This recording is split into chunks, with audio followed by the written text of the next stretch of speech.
It is currently a beautiful morning, Cape Town, South Africa.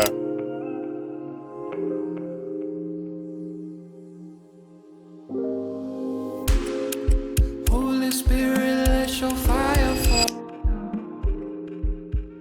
I'm here on a bit of a holiday. It's December time right now. Last minute decided to book a B&B with AJ and come through here. We're going to spend some time with the Lord outside here with this beautiful view, have a little coffee, get in the scriptures, then go for a run in Sea Point Promenade. And yeah.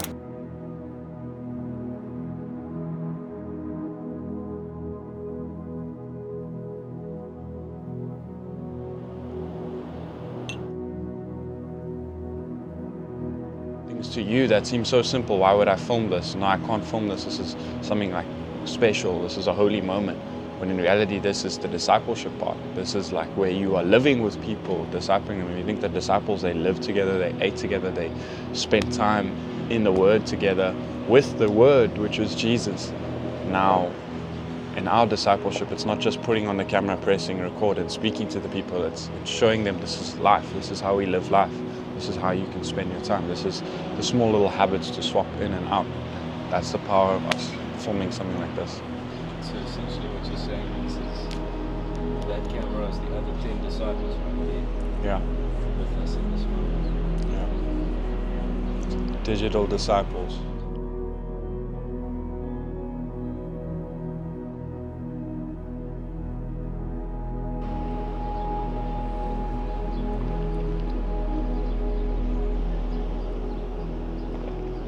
Yesterday we arrived here and we are staying in room number 605. So AJ, of course, being a numbers guy, goes over, hops inside the book of Psalms 60 verse 5, and we get an incredible word. And whilst he's reading it, I feel the Holy Spirit nudge me to say, let's go on to Isaiah 60 verse 5. And we end up reading through the whole chapter of Isaiah, and I believe that it was a prophetic word that God was speaking over us during this time of being here. Then you shall see and be radiant, and your heart shall thrill and tremble with joy at the glorious deliverance. That's a secret key that I want to go and touch on, that deliverance. And be enlarged, because of the abundant wealth of the Dead Sea shall come and be turned to you. Unto you shall the nations come with their treasures. So a part of deliverance is being set free from poverty. Now, at the time that this was being prophesied by Isaiah, and we read about the Dead Sea is called the Dead Sea for a reason, because there's no life that can flow from it. So how can there be any sort of riches that come from a sea where there's nothing going on? There's no fish that are able to live there. There's no sort of plantation that people can harvest. It's dead. It's lifeless. There's no money there.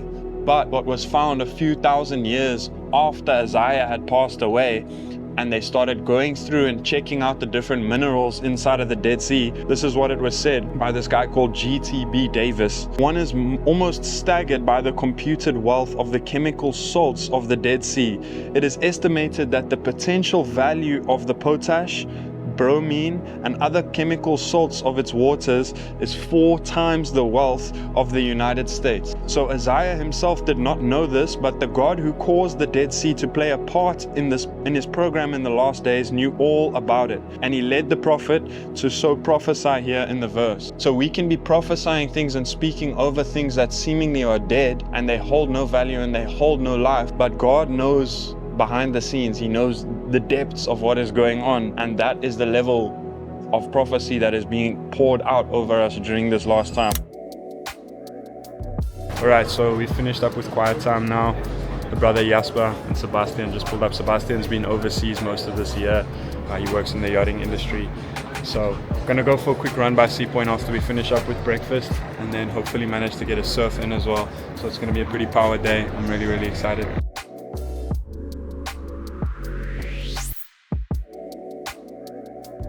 Right, so we are on our way now, going through to Sea Point. Gonna have a quick dip, and then yeah, it looks like the surfing is not gonna be able to be the best this day, just because of the wind direction and also the spots that we could go and rent boards. So it looks like we're just gonna be chilling by Llandudno by the beach. AJ and I will also have some missions throughout the day, but yeah, we trust that the Lord is gonna be with us throughout, and we'll do some fun stuff. The boys need sunscreen, bro. If you can sponsor us a sunscreen, I'll put an email below for AJ, and you can mail him via Gmail some sunscreen. We just arrived here in Sea Point now. Gonna go for a quick 5k, 6k, and then yeah, head to the beach. running is always something that just keeps me centered. And as I was speaking to AJ now about the run, how it exposes the weakest parts of yourself, and it's so easy when you're running to make excuses about why it is that you should stop.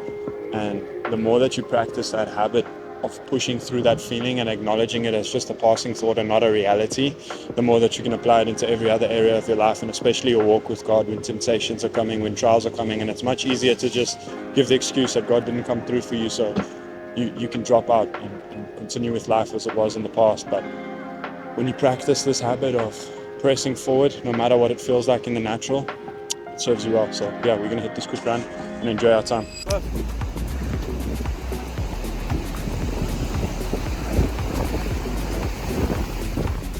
Okay, so I'm on the iPhone now. We just finished up with a quick 6K run. We're on our way to go check out the sauna area. They've got some cold plunges, some smoothies. So yeah, boys and I are just on our way there. It's so busy in Sea Point right now. We couldn't find any parking anyway, so we're gonna have to walk another few kilometers to get there. But you can't ask for a bit of it.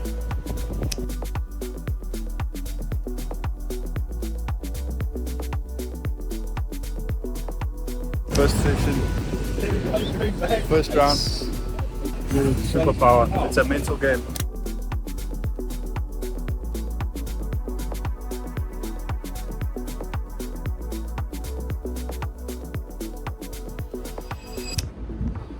So we've just arrived at Llandudno now. We went to go and check out Clifton. Super busy, super intense. So we decided this is such a cool spot.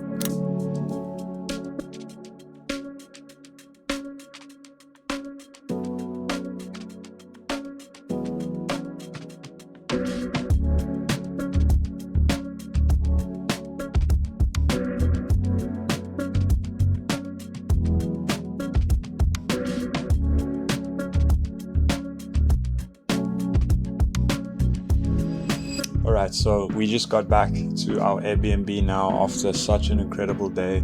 There were so many moments throughout the day where I could just feel visibly how God was teaching me something new, how He was rewriting what my identity has been. And if you're watching this right now, I just want to encourage you that it is okay to sometimes step away and break the circuit in order so that you can have your vision restored. I just saw whilst being here now how the programming of me just going on with my day-to-day life can actually result in me becoming so familiar with the things of God. And I'm not just talking about the power of God, I'm talking about what the Bible teaches and the life of Jesus. When I go around into these places and see so many broken people that do not know God and are searching for that fulfillment, that void inside of their heart in all of the wrong places, it's so easy to become spiritually religious. And it seems as if those two things contradict each other, because you think if you're filled with the Spirit, you can't be religious, when in reality you can, because religion shies away from the fact that we are still called to not necessarily be of the world, but be in the world, and to be a beacon of light, to be the salt of the earth. And a part of that means being in spaces and around people that you would shy away from if you were religious. And I'm coming to find out how a part of me rewriting my identity and having my vision restored is understanding that the lost world is where God's heart lies, and He wants to touch His people, He wants to reach His people. And if I want to be a vessel for Him to do that, I need to lay the pride aside, I need to lay down my own comfort aside and ask Him to come in and help me in these difficult situations where I am unfamiliar with how to navigate it. I'm unfamiliar with how to speak to people in those circumstances, and how to not come across as too forward and assertive and shoving it down people's throats, but still showing the love of Christ, uncompromising on the Word of God and the truth of what the Bible teaches. And there were some amazing lessons today, amazing people met, amazing situations where I could just see God's hand moving. And that's the importance of, even when you're traveling, even when you're doing something, even when you're coming for a holiday or to have your vision restored, you've got to seek out God, and not just in the morning when you're having quiet time, but searching out for Him in every part of the day. And as I'm here now, just looking over this beautiful view of Table Mountain, realizing how people travel from all across the world just for this, to come here and experience what we've been experiencing these last couple days, it makes me just reflect on how everything is vanity, everything is vain, and there's this endless pursuit of chasing after more to try and get something, to try and find some sort of fulfillment, when that fulfillment can only be met from Christ. And I'm so grateful that I'm able to go through all of these experiences whilst already knowing that my assurance, my hope, my salvation all comes from Him, and being able to seek after Him and encountering Him in new ways through all of these experiences, not trying to use the experiences to numb myself from the fact that I don't know who is my salvation. So yeah, there's a lot that's been going on in my mind, in my heart, transforming me. My spirit feels as if it's been afresh, and I'm super excited for what's to come now from this process. I'm at a loss for words. I wasn't even going to vlog today, but I knew I wanted to pick up the camera because something special is happening right now. And I believe whatever season of life that you're in right now, looking back on this, seeing the lessons, knowing that this is your season as well, to have the vision restored and to start believing and trusting in God for the impossible again. Stop boxing Him in because of disappointments of the past, because of your own natural limitations from things that you've failed in the past. It doesn't mean that God can't come through in those areas. It doesn't mean that God has given up on you because of the mistakes that you've made. Just turn back to Him, allow Him in, and start having faith for the impossible. Start setting goals, start having a roadmap and surrendering it over to Him and allowing Him into those spaces so that you guys can do it as a joint effort, Him working through you. And I know that things are going to start shifting inside of your life. Things are going to start changing around, and this season is going to be like nothing that you've ever experienced before. And when you look back on a time period, all of a sudden you're just going to see God's hand and how He has moved so mightily all over it. And that will be a testimony for other people to look at and be brought closer to Him. It's currently the last couple moments that we are here at the Airbnb, just taking a last couple of moments to soak in Table Mountain. I don't know when next I'll be in Cape Town, but this has been an absolutely incredible trip. It was just a time that I could enter into God's rest, and the revelations that He's been pouring out, I feel as if I have a completely new identity. I feel that I've stepped into the new creation realities, and for that I'm eternally grateful. Everything else that we got to do, the experiences, the people we got to meet, all of that is just a bonus on top of the fact that I came here to meet with Him, and this was a divinely appointed time that I could encounter Him and get to know Him deeply and more acquainted. And that is the goal of my life, to get to know Him more and more and to become who He has designed me to be. And I believe that this trip played a pivotal part in that. So I'm going to take this fire back home, take the vision that was given and restored back to life, and start taking action on those things immediately. But yeah, I'm going to finish up packing. I think that's that for our trip here in Cape Town.